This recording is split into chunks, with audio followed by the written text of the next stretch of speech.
this is Dynamite Didi, and you're listening to Top of the Morning on TopRopeReport.com.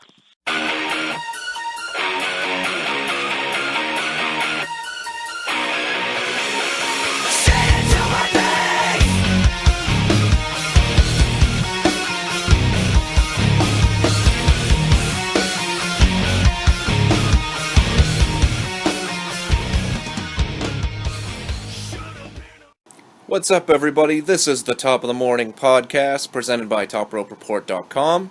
I'm your host, Erick Ames, and this week we are up to episode 27, as I'm joined by co-host Doug Berrill to break down Backlash, our preview and prediction show. Of course, Backlash is coming up tomorrow night on the WWE Network.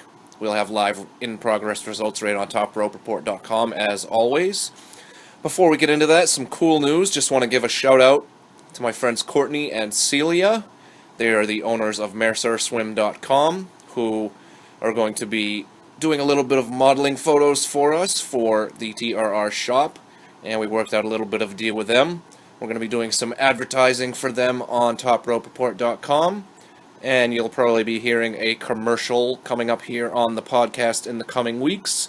So congratulations to Courtney and Celia on kind of chasing down their dreams, and we're happy to be supporting them. So on to this week's program. Like I said, this is our Backlash preview and prediction show. Me and Doug discuss all the matches on the card tomorrow night. We also do a little bit of rapid-fire picks for NXT TakeOver Chicago going on tonight from the Allstate Arena in Shy City.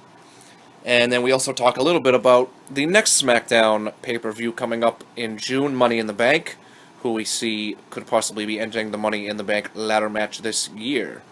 So here we go. This is episode 27 of the Top of the Morning podcast, the Backlash preview and prediction show.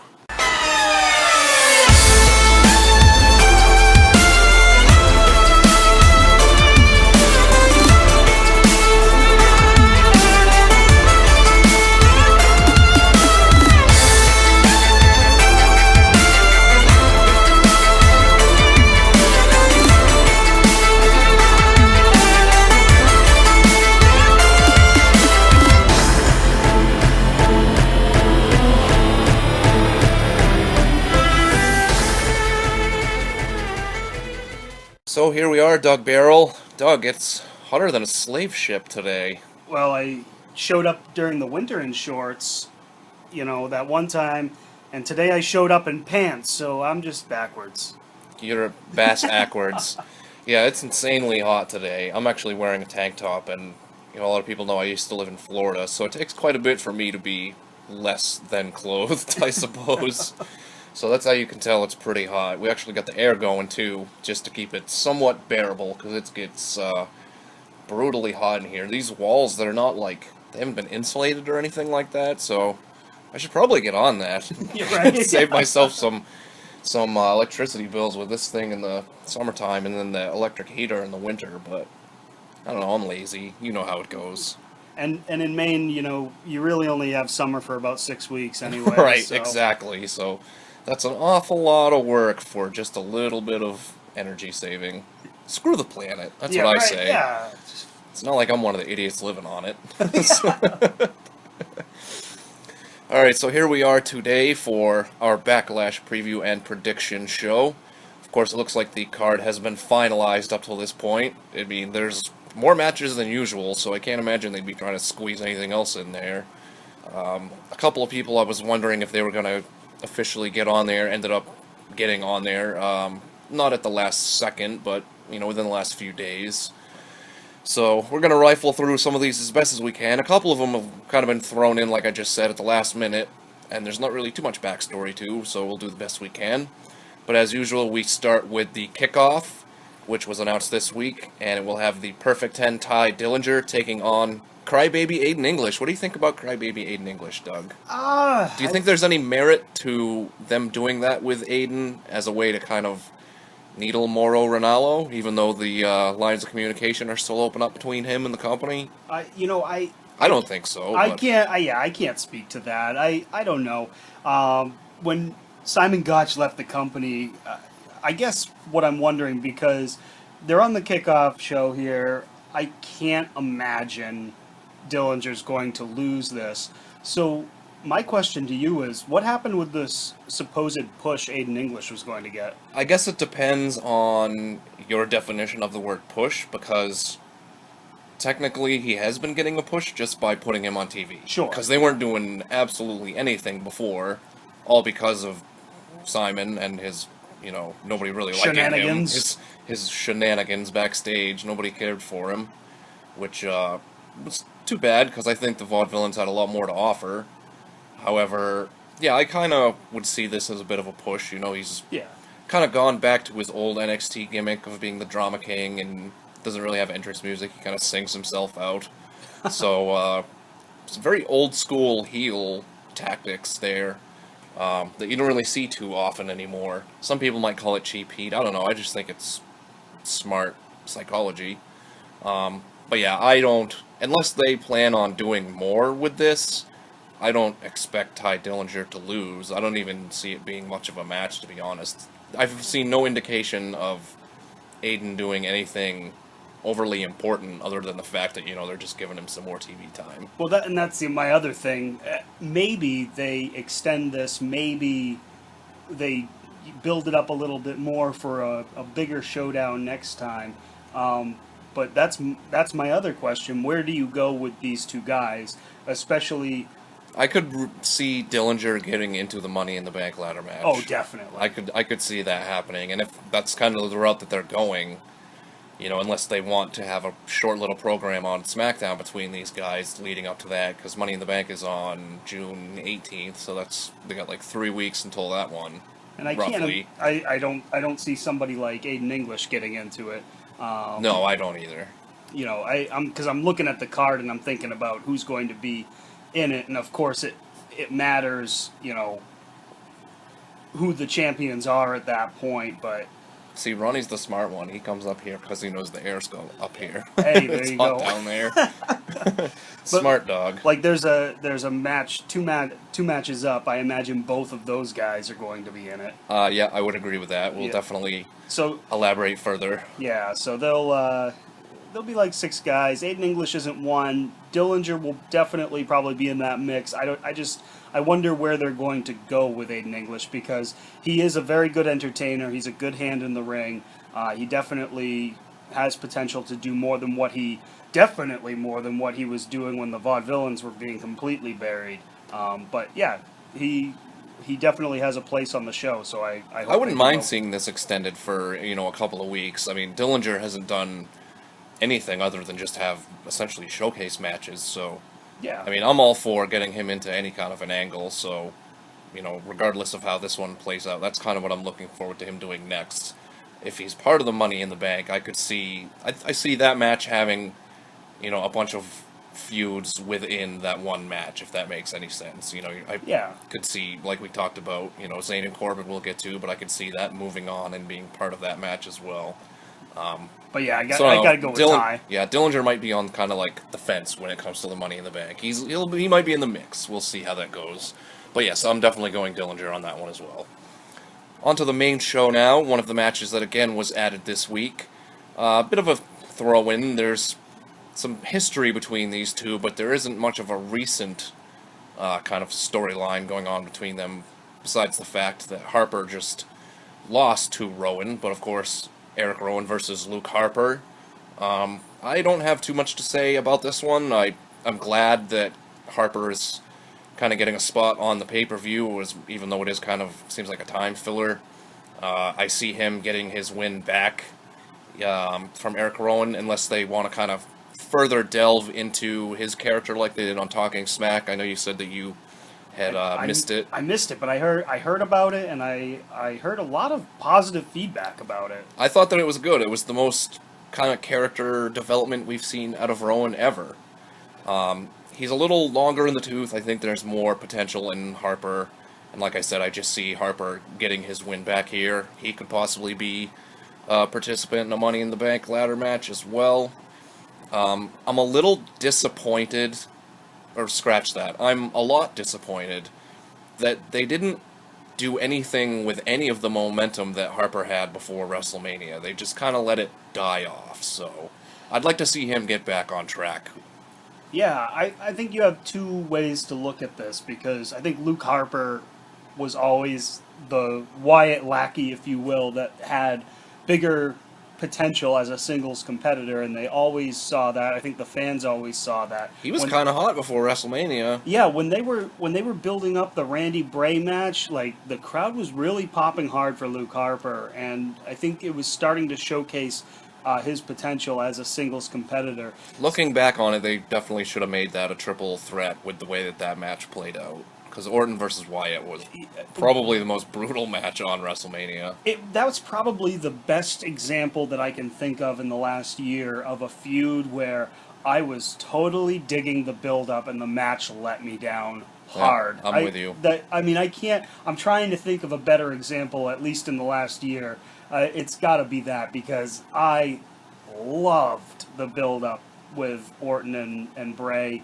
And then, the WrestleMania match was a dud, and then the follow-up was worse. Pointless. And Orton remarkably shows up to the arena clean-shaven. Yeah, right. How did that happen? Yeah. Magic. Thanks, Braun. No, he had a razor. Braun razors, not Braun Strowman. Yeah, he had razors in the car. It all makes sense. But no, Harper was really, really heating up. In terms of Erick Rowan, I mean, I guess the company needs to make a decision of whether or not they're going to do anything with him if they really want to develop his character, because, again, I need to go back and watch that Talking Smack, because a lot of people were blowing up about it, and so I kind of want to see what all the fuss was about. If they want to develop his character and make him more... SmackDown highlights on TopRopeReport.com. That's where you go. Hashtag it on top. And, so I definitely need to check that out. It just depends on whether or not they're going to do anything more with this, and if they're going to do anything more with Rowan's character. I think the smart money is with Harper, but if they go with Rowan, Yeah, I don't see Rowan ever getting past, like, a certain level on the card. I just don't. He's in his late 30s at this point. He's been fairly injury-prone. Yes. Especially over the last couple of years, and he has no... I mean, he's a solid big man who's got a very interesting gimmick, but he's nowhere near the athletic level of Harper. Not even close. Right, and Harper's already been an IC champ, but, like, he does have that potential to be in the IC, or, well, on a the very show, forgettable IC title. It was a very forgettable... Aside from that ladder match he had with Ziggler at TLC, that was incredible, but... Yeah, but he does have the potential to do more than Rowan, so I think the smart money is with Harper, but if Rowan wins, I wouldn't be shocked. Yeah, I wouldn't be either. I'm still going to stick with Harper, just getting his win back, just because that's the only reason why I see them even having this match again, honestly. Yeah. Alright, so we talked about it a little bit earlier. This was also made official for the card this week. We kind of knew this was coming. This has been a bit of a longer running angle, about as long as you can run one since WrestleMania time, and we will see the underdog from the underground, Sami Zayn, taking on Baron Corbin. For me, this one, my pick has a lot to do with Money in the Bank, which I'll go out on record right now and say that Baron Corbin is my favorite to be the briefcase holder this year. I think it fits in perfectly, especially the fact that he constantly attacks people from behind all the time, so it sets him up perfectly for a cash-in. That being said, I could see this being where Sami kind of gets his victory, like scratching and clawing, kind of surprise roll-up kind of a deal, because Corbin will ultimately come out the better of it at Money in the Bank by winning the briefcase. So that's kind of my thoughts on this, and plus Sami, he hasn't really had a big win since he's been on SmackDown, not that I can think of, anyway. So this will kind of kill two birds with one stone. So I'm going to go with Sami, but I think Corbin might be the favorite here. I'm not really sure how you feel. Baron Corbin, I think, is definitely a future big belt champion of some sort, and he's been doing great work. This is definitely a prequel to Money in the Bank, and depending on which 6 guys. It should be 6, right? I've seen 7. I've seen 5. Yeah, they've done 8 before. Yeah. With this being SmackDown only, I can't imagine them going past 6. Because Yeah. they're still going to have to fill out the rest of a pay-per-view card, which, don't even get me started on this being SmackDown only for Money in the Bank. Yeah, well, it definitely should be cross-branded, and that would, and if it were cross-branded, that It definitely creates more opportunities, because you got a lot more big names on Raw, so and not I only mean, that could but be the like, reason why. Not only that, but like when you're looking at who's going to win Money in the Bank, you say, well, who has a 90% shot of winning the big belt? Because I think only Sandow's the only failure, right? Cena also. Oh, okay, yeah. Cena was the first one, but And, outside of like newer guys or guys that never really had a shot, Sandow was the only one that didn't win the title. So you have to ask yourself, who is a potential champion? Baron Corbin is definitely a potential champion, so I think he's a great pick. It'll depend who else is in the match. There's another match coming up down the card. A guy like, but see, then you've got guys like, I want to see which 6 guys or 5 or 6 or whatever are in the match, because then you got a guy like Shinsuke Nakamura, who's obviously going to probably be WWE champion someday. Maybe we'll do at the end of our Backlash picks, we'll come up with our 6 for being in the Money in the Bank ladder match. That'd be good. And because if you talk about a guy like Nakamura, he almost, even though he just debuted, he almost feels like a shoo-in. Does it almost feel like he's above the Money in the Bank match? I don't know. Yeah, I kind of see that. I see what you're saying. He's kind of like bigger than like it's winning almost the briefcase. it's almost like he's going to be a champion someday, and he doesn't need the briefcase. And I'm not trying to knock anybody who has been the Money in the Bank winner. Not trying to Nakamura anybody. Right, I'm not trying to Nakamura anybody, but they a lot of times with Money in the Bank, it'll be an opportunity for a guy that maybe head to head doesn't get that kind of opportunity to be champion. That's what it's always been about to me. Right, like when Ziggler cashed in. Yeah, I always think of guys, like Edge or Rob Van Dam or Dolph winning. I don't ever think of like Randy Orton cashing in or anything like that. Like, to me, it's about the guys that have never had a shot before. Well, CM Punk, And like even Ambrose, last year, that was how he got his big thing. He was the only guy in the Shield that never seemed like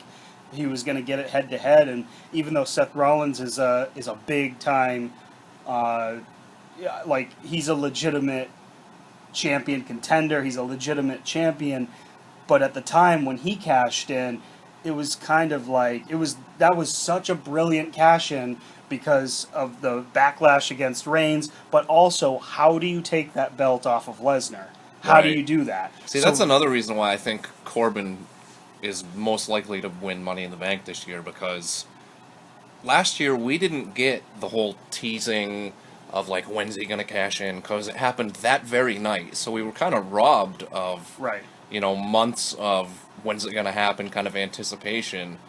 And we know that they're building Corbin for Orton like later on in the year, so that will give us, like, what better way to kind of hold him off from that than to have him get the briefcase and continue the slow build. It makes too much sense for me to have that happen. And Sami Zayn it's almost like when you talk about that Ziggler cash in, I don't know if I would say that he's in that spot, but he's one of those guys where, kind of like Cesaro, but, like the fans for years wanted, or he's only been on main for so long, but you know what I mean. Like, they wanted to push him harder, so if the briefcase is going to be an opportunity for somebody to cash in who might not otherwise go head-to-head with, a Lesnar or, on this show, an Orton, and actually just go over clean, it could be that opportunity for Sami, but Baron is definitely the better pick out of just those 2. We'll see about the other 4. And so I got to agree with you again. This can be Zayn's boost, because see, for me, I feel like Sami, I feel like he's gonna end up being one of those guys that never quite gets over the hump. Like, right. I mean, we've seen Dolph win the world title a couple of times, but there were two basically meaningless reigns. One of them lasted all of maybe 20 minutes. Yeah. And then the other one, he immediately got hurt and was out for weeks, and then lost it, his first defense. But I feel like he's kind of going to get stuck in that spot. Like, he's just never going to get over the hump. I don't know. I just have this feeling that he might be one of those guys.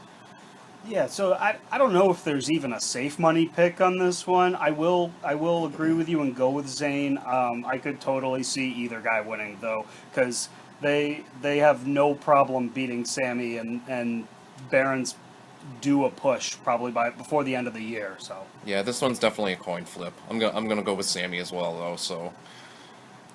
We're 3 for 3 so far. Yeah, it's a pretty agreeable card. Yeah, but there we will might be a couple agree things. on a couple, disagree on a couple here. Yeah. This might be one of them. I don't know. We'll see. Of course, for weeks now, we've seen the welcoming committee be not so welcoming. The team of Natalya, Carmela, and Tamina taking on SmackDown Women's Champion Naomi, Charlotte Flair, and Becky Lynch. I think for this match, the most important piece that you need to know is the fact that WWE has been second-guessing turning Charlotte to a babyface, and we've kind of seen some tension between her and Naomi. So, to me, this just all boils down to when are they going to turn her back, and I'm kind of picturing this as, the babyfaces finally get their win, put to bed the welcoming committee, because honestly, the welcoming committee doesn't even make any sense. Tamina's only been on SmackDown since WrestleMania, so she shouldn't even be a part of this. Right. But yeah, I think the babyfaces get the win here, and then we see Charlotte turn after. I don't think they'll go too long with her being a babyface if they want to turn her back heel. I think it's going to be a quick turnaround, so I could foresee that happening at Backlash, and that's kind of what I see going down. I think they win, Charlotte turns. The only... So you're saying So you're saying she turns after? After the I fact. was thinking because she keeps saying, as soon as we're done with this, I'm focused on the title. So right. To me, once they get that win, it's all over. She's going against Naomi now. That's where her focus is going to be. So I'm going to say something similar, but I'm going to say that she turns on the show. And actually, I was going to say So I'm going to go with the heels here. So we will disagree there. I will go with the heels just because of a turn. The Charlotte thing is very obvious because they're second guessing themselves. Do you see Becky ever turning in the near future? no, I think if they were gonna do it, the best opportunity would have been a couple of weeks ago. Yeah. Because the crowd was kind of buying into it a little bit. Yeah.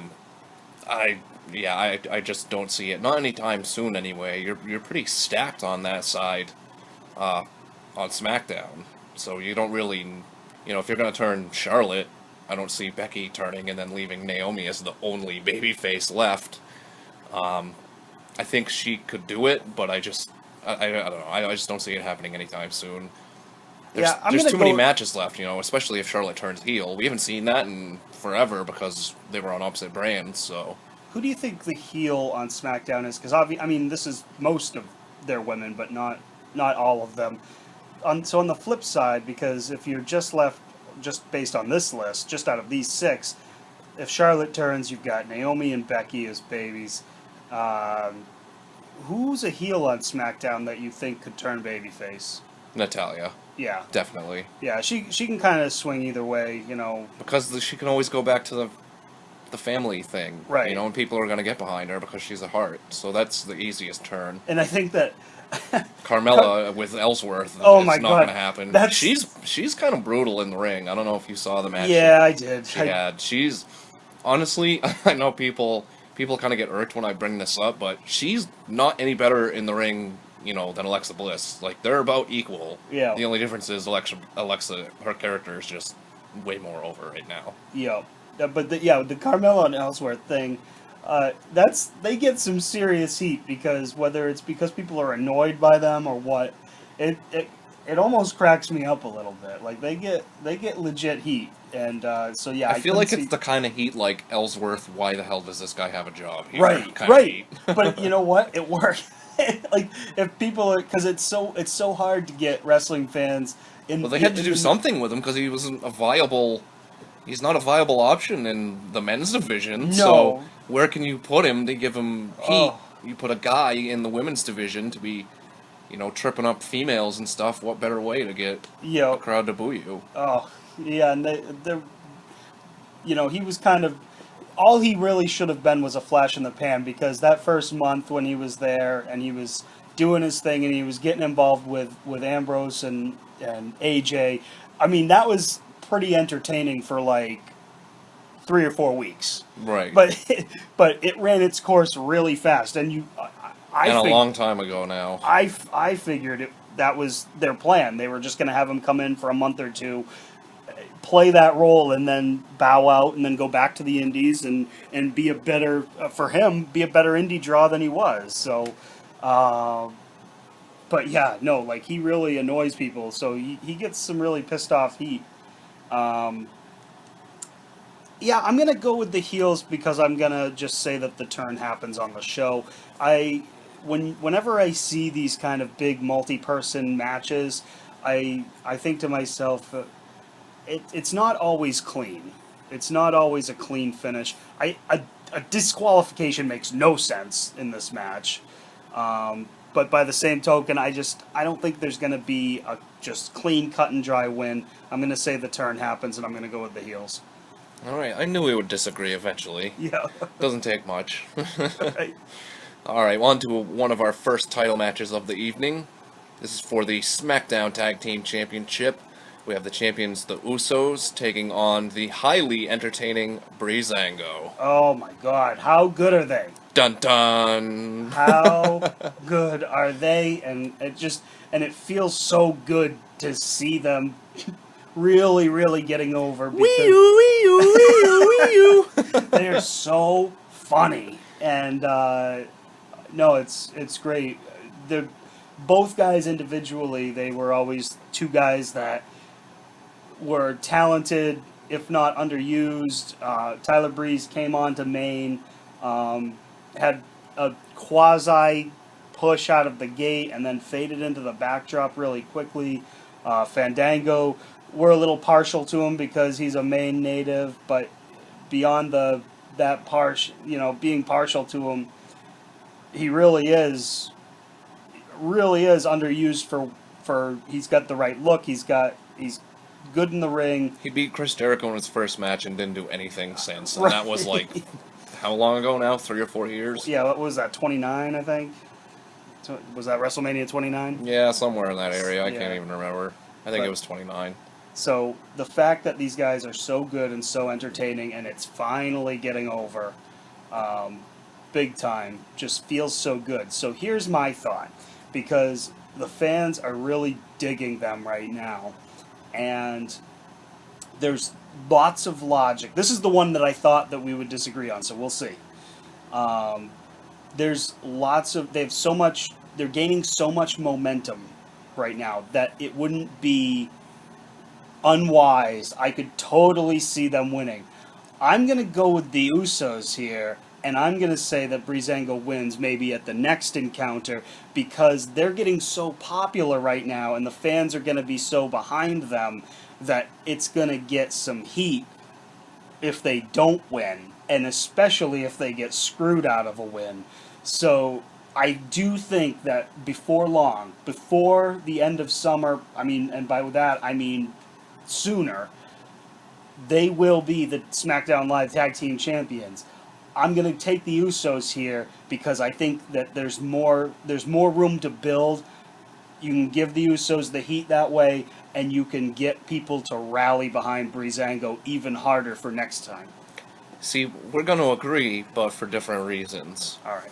So, it's been weeks and weeks of this build-up to the New Day arriving on SmackDown. Ooh, yes. And I think, unfortunately, as entertaining as Breezango has been, I think that they're just a transitional challenger right now. I would not be against them having even a short run with the titles, but I don't see it happening. I think the Usos retain. I think you use that heat to put it on the Usos to kind of build them up a little bit more. Because in terms of just how I view them compared to the New Day, they're not on equal ground. Yeah. So any kind of heat you can give the Usos setting up for the New Day's arrival, because to me it's obvious you're building your tag team division around the New Day. You Sure. have to. You've done nothing with American Alpha. They've been That was honestly, that was unfortunate. yeah, they've been a total flop, and I don't think it's any fault of their own. No. Which is why you took the titles off them to begin with, and why you have not seen them at all. They got their rematch really quick with the Usos, and that was it. They haven't even been on television. So as much as I would like to see Breezango win, and I think it would be a cool moment, I think you want to keep the heat on the Usos for when the New Day comes back, and eventually, I think we're going into another title run for the New Day. Probably not like we saw before, but Right.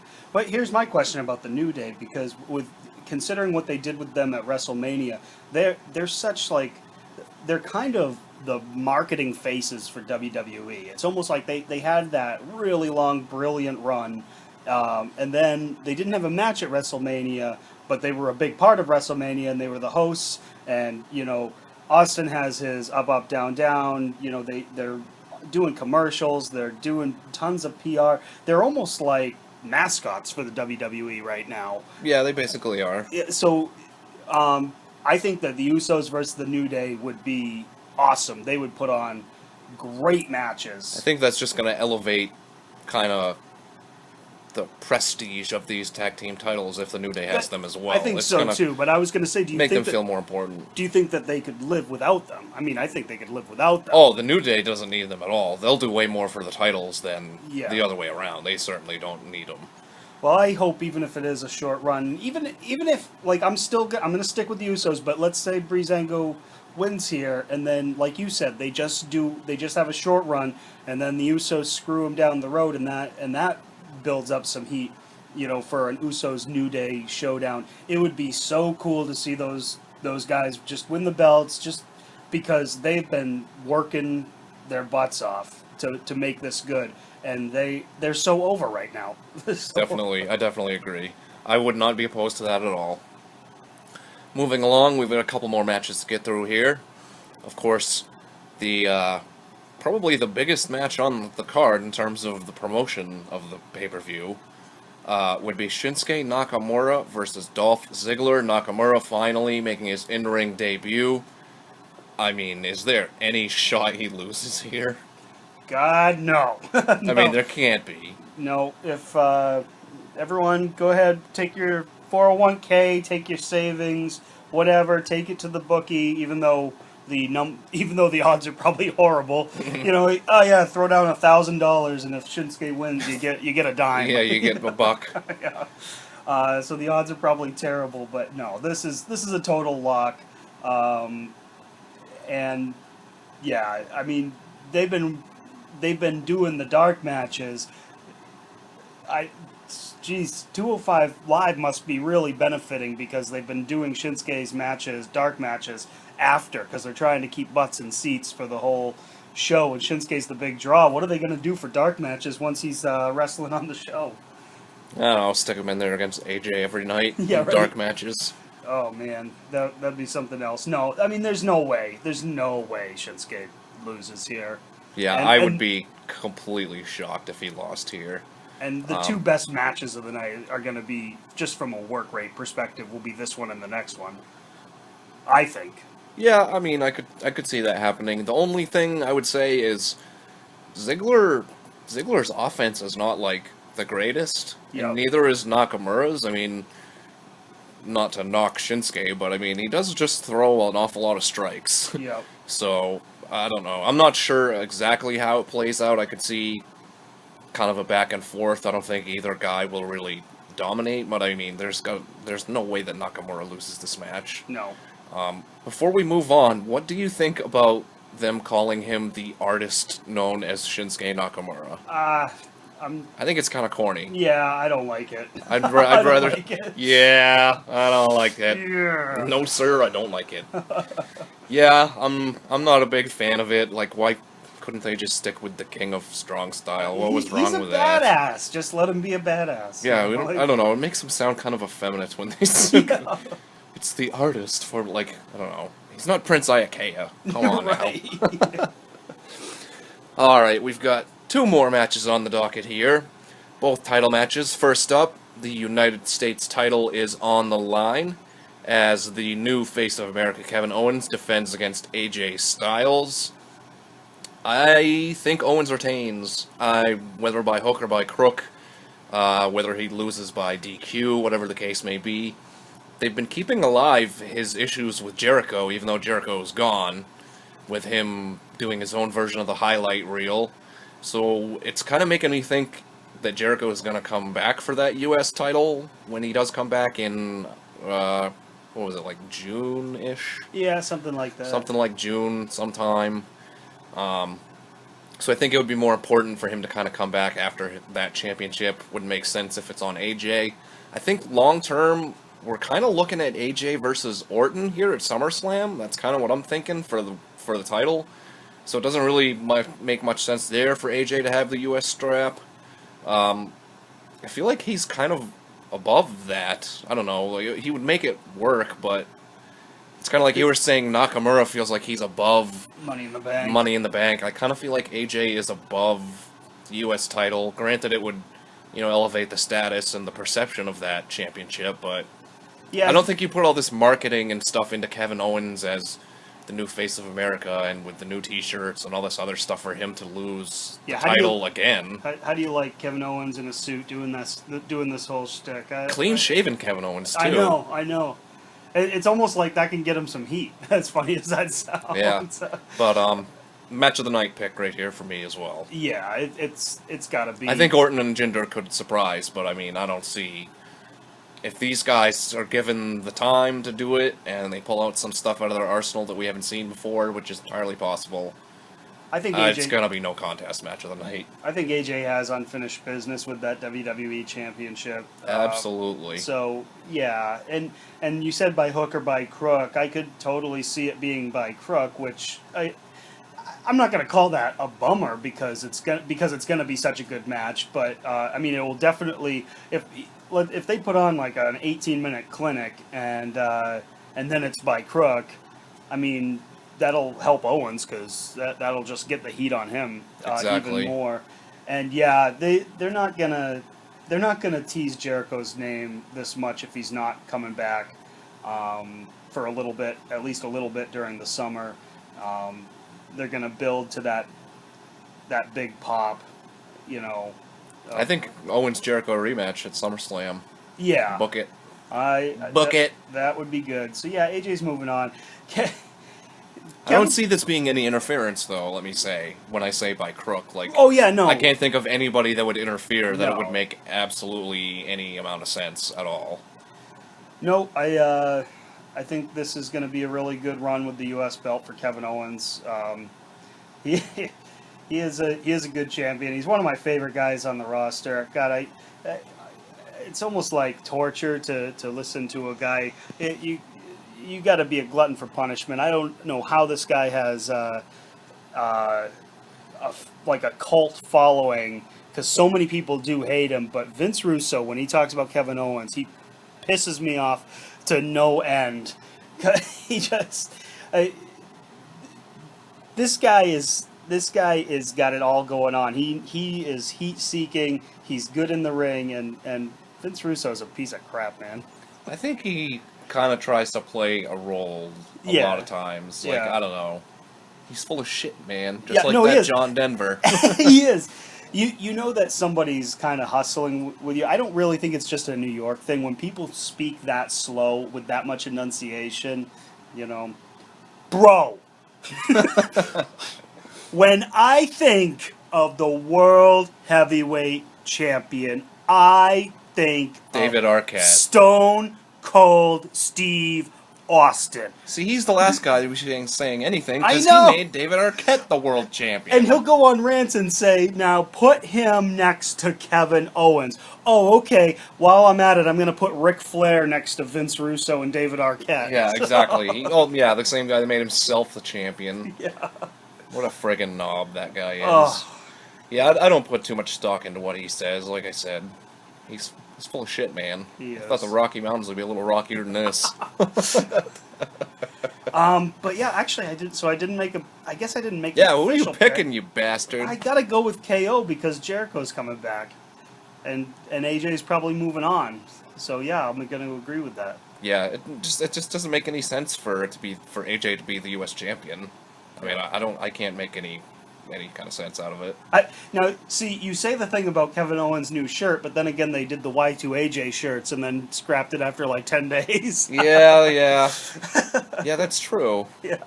See, now you're gonna go and throwing stuff like that at me, Doug. I had forgotten about all that. It's over. It's in the past. Get over it, man. Yeah, that's right. Get over it, man. All right, last match on the card here. Probably the main event. I can't see what else would be the main event. It's for the WWE Championship. We have the champion Randy Orton defending against Jinder Mahal. Am I alone here in hoping that Jinder Mahal wins? Like, I don't think it's going to happen, but I kind of want it to. So you're telling me there's a chance? What was all that 1 in a million talk? Yeah.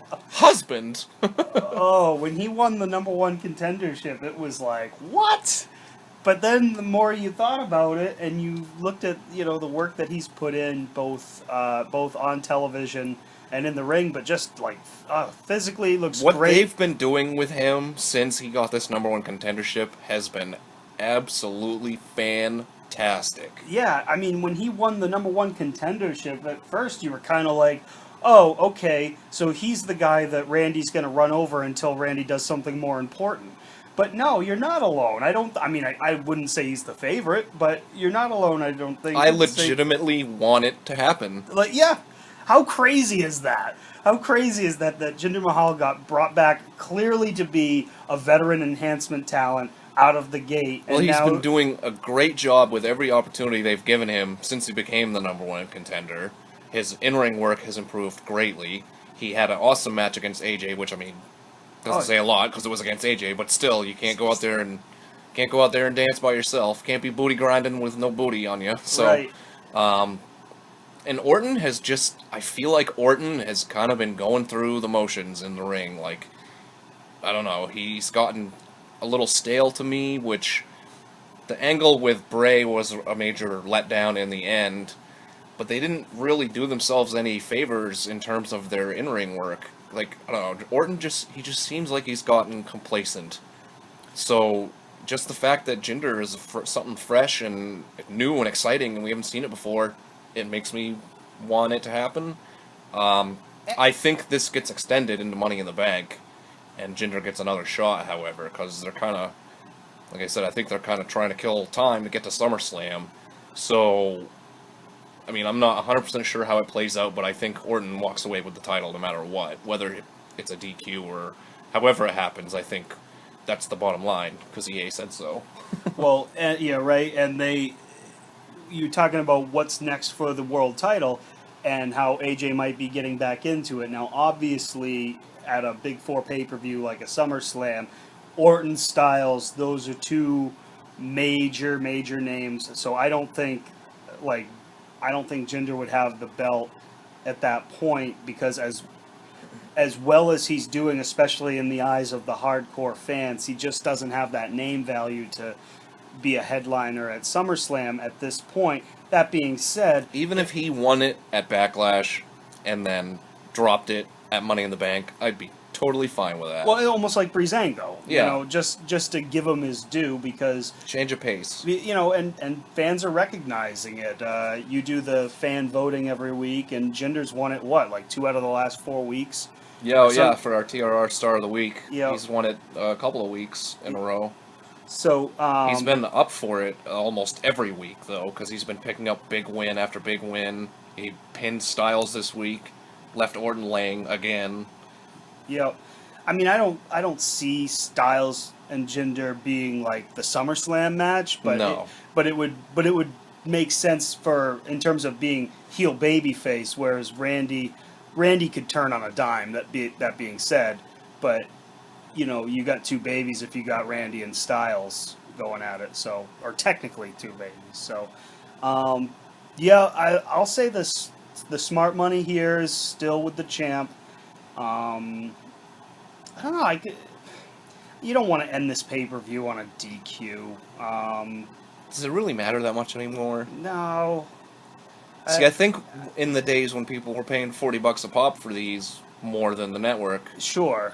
You know, you can get away with it a little bit more now. Yeah, I mean, that could happen, especially if they do want to protect this momentum that Jinder has. You know, maybe a DQ finish happens. If it's a clean finish, it's probably going to be Randy. But no, I would say there's a 15% chance that Jinder could win. That's probably higher than I would have put on it. Yeah. My want of it to win is probably at about 95. My think it's going to win is probably at about 9. So, But that's better than 1 in a million. right. That's, you're saying there's a chance. Yeah, no, go safe money, RKO. RKO, out of nowhere. Alright, that's going to wrap it up for Backlash. Money in the Bank ladder match participants. All right. You want me to go first, or you want to go first? They'll probably be a lot similar. Let's put a couple shoe-ins, because let's put Zayn and... Are we both going with Zayn and Corbin? Zayn and Corbin are shoe-ins to me. Okay. I think there's a great chance Dillinger's in there. I don't know if he's a lock yet. I'm just kind of looking at here. And I'm thinking... Oh, can I add something to the WWE Championship match that I forgot to say? In terms of Jinder winning, well, what if his buddies get involved? That could also be a DQ. I think it's pretty likely that his buddies get involved. Yeah, I mean maybe the that Singh brothers. Maybe that prompts a DQ, but maybe I think it's also entirely possible. There's been talk of a couple of the Middle Eastern gentlemen that are down in NXT could get added onto really? his posse. So maybe we see one of them debut, and that's how the match ends. Yep. I'm forgetting one of them is Jeet Rama. I'm forgetting the name of the other guy right now. So I think the possibility of a DQ is it's quite high, Doug. It is very high. It is Doug Benson. It is very high. So I mean that could prompt a DQ, but with that 9% or 15% chance, maybe Randy gets a little outside interference that causes him to lose. So I mean, there's a number of ways he could finally snap and not break a referee's count, because he's been getting his ass kicked for the last 4 weeks by Jinder Mahal too. Right. Especially with that kind of a character. Yep. There's so many different ways that they could go, which makes it exciting. I'm way more stoked for this than I was for Payback.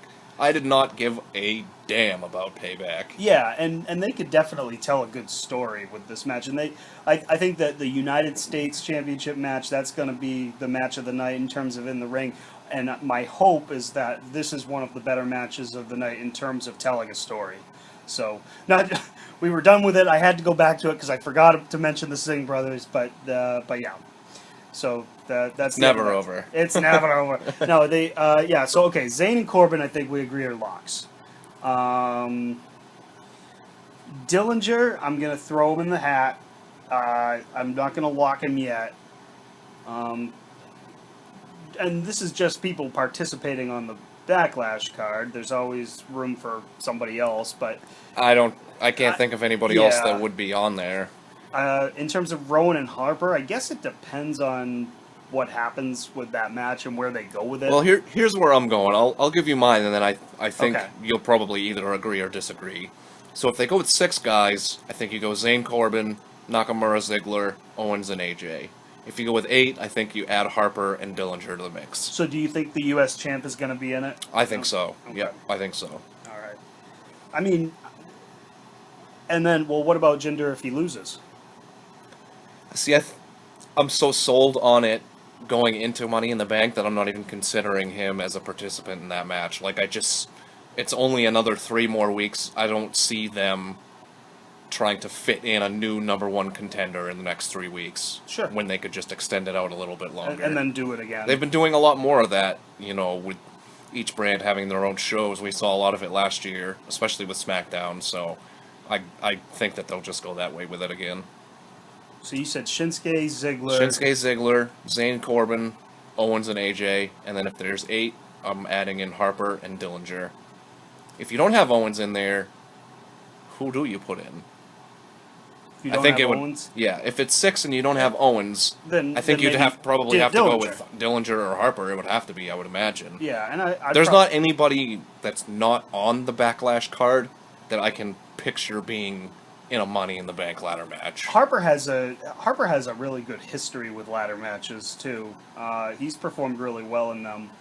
You mentioned the IC one, but he's also been in a couple multi-mans and had some really big spots. See, I think that's kind of the spot you give Ziggler, because he's a Money in the Bank veteran at this point. Yeah. You always try to keep one guy who really has worked that kind of a match before. Owens has had a couple ladder matches in WWE now, so I think they could get through it with those two. I don't know. That's kind of what I'm thinking. I'm going to go with 5 out of those 6. I'm going to replace, because if Owens retains, I'm going to replace Owens with Dillinger. I know a lot of times it's not uncommon at all for a secondary champion to be in the ladder match, but then I guess the other. I have him in kind of for the same reason why you wouldn't give Randy a new challenger for the next 3 weeks. Yeah, I think you kind of just add him into the mix for the Money in the Bank, because AJ's got to have to be in Money in the Bank, I would imagine. Like, they wouldn't leave those guys out in another U.S. title match. No. I don't think so. No, and AJ could be brilliant in that match, too. So, I'll go with a similar list. It's hard, because I do like your list. Well, 5 out of the 6 are the same. You like that. 5 out of the 6 are the same, but just to be a little different, I'm going to put Dillinger in there. All right. So, what do you say, Doug? A little rapid-fire NXT TakeOver before we... call her a day? Yep, and full disclosure, I got to get caught up. I didn't see NXT last night, so... That's all right. We'll do this. Quick picks for NXT TakeOver Chicago, which is tonight. Of course, if you are busy, can't watch the show, definitely check out live in-progress results right on TopRopeReport.com, starting at 8 o'clock. But here we go. We go from, in order of importance, in my opinion, of course, so nobody kill me on that. Was just announced this week. Roderick Strong versus Eric Young. Go ahead, Doug. Strong. See, I'm gonna go Eric Young. I think you kind of need to build Sanity into someone who is more imposing to finally put a stop to them. Someone like a Drew McIntyre.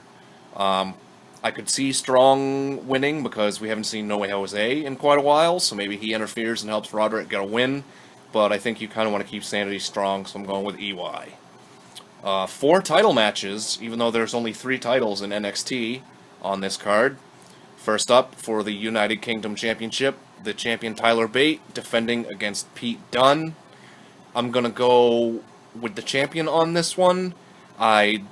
Just for the mere fact that I don't think you want to swap that title until you have your weekly UK show up and running, as much as I like Pete Dunne. So I'm going to go with Tyler Bate. Yeah, I was going to go Bate retains as Bate well. retains. The master of all the Bates. Yeah. All right, up next, a ladder match for the NXT Tag Team Championships. The champions, the Authors of Pain, defending against DIY Douglas. Do you think DIY is going main anytime soon? See, I heard that they were going to just after WrestleMania, but if it's going to happen, since that didn't take place, I don't see it happening until like after SummerSlam. So I guess that all depends on your definition of soon. Like, I don't know. That's not like overly soon to me. That's still 3 months. Yeah. I'm going Authors of Pain. I think they're sticking around longer no matter what. I was going to say that was my thinking because, those guys could go to main at any time, and I think it just leaves the flexibility out there. So yeah, I was saying the champs retain. Match of the night pick right here for me too. Yep. Definitely. DIY always puts on a tremendous show. Sticking them in a ladder match, especially just the contrast in styles between them and the brutally strong Authors of Pain. This is the one I'm looking forward to the most. Second to last match, a triple threat match for the NXT Women's Championship. No longer a fatal 4-way as Ember Moon is out with an injury. NXT Women's Champion Asuka defending against Nikki Cross and Ruby Riott. Because Ember's out, Asuka retains. Yep, that was exactly what I was going to say. It might have been Ember's time if she were in. And when you do these multi-woman matches, that leaves an opportunity for the champ to be protected despite losing. Picking against Asuka right now, even though like she's got to lose at some point. She's got to lose at some point, but it's almost like... I think it's just tailor-made for Ember Moon to be the one to take it off of her. And it probably will be, and then Asuka, I mean, probably isn't that long for NXT. Out of the other two, it's too soon for Ruby Riott. Nikki, I can kind of come up with a case for her to do it, because she's a little more established. She had, I don't even know if I would call it like a promo, but on This Week on NXT, she was supposed to be getting interviewed, and she was just basically acting psychotic. It was really different. Something you might want to check that out as well. It was I guess you could call it a promo. Yeah. But we're seeing some character building out of her, which I'm intrigued. I've always kind of had a thing for those dark, kind of demented characters. Yep. Because I'm dark and demented. No, at this point, picking against Asuka in this case, especially with no Ember Moon, I think it would kind of be as reckless as picking against... As moving The Miz to Raw from SmackDown Live. That was pretty reckless, too. It would be as reckless as picking against Goldberg at, like, a secondary pay-per-view like Fall Brawl or something, when his streak was at 145-0, or, they massaged the numbers, but you know what I mean, whatever it was at. You mean Perry Saturn's going to end the streak? At Fall Brawl. At Fall Brawl? Yeah. No, with no Ember Moon, there's no way. Take my money. There's no way. It's got to be Asuka. Alright, and finally, for the NXT Championship, the champion, the glorious Bobby Roode, defending against Hideo Itami.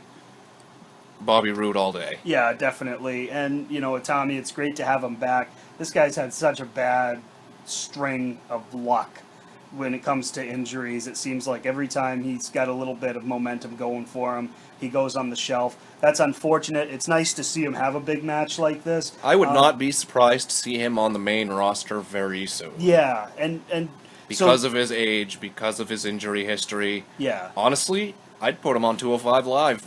That would be really good. I really would. But, even though they might not look at the NXT title quite like they do the WWE Championship in this regard, but it's almost like the Ziggler Bryan curse. When you have been fragile, they're more hesitant to put the big title on you. It's a little different with NXT, but still. So it's nice to see them have this big match. These two will put on a great match, but yeah, Roode retains.